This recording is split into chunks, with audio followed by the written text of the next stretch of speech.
the best deal in the universe, and people say no to it all the time.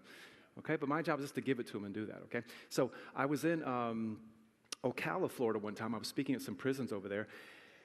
And Saturday morning, I'm in a women's prison, and I'm chatting with this officer, and one of our ladies is chatting with another woman over there. So I'm chatting, and all of a sudden she looks at me, and she points and says, "Come here." And I'm like, no, I'm chatting with this guy. We're having a really good conversation. She points a second time and says, "Come here." I'm like, nope, having a good time, and just chatting, having a good time. She points a third time at me and says, "Come here."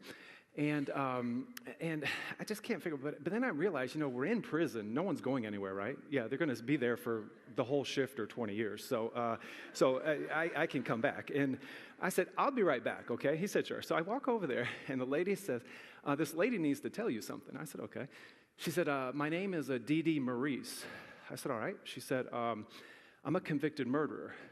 I said, "Okay." She said, "I prayed to God last night." I said, "Okay." So what'd you pray?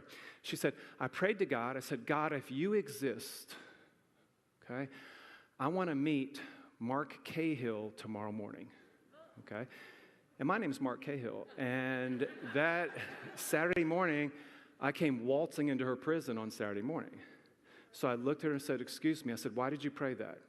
She said, 2 years ago, somebody gave me a book you wrote called One Heartbeat Away.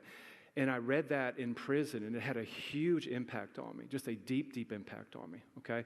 But when you switch prisons in Florida, at least at the time, they only allow you to take one book with you when you switch prisons. What's the only book they let you take?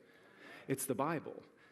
And it isn't interesting we've reached the point in America that the prison system holds the Bible in higher regard than the educational system does? Just think about that for just a second.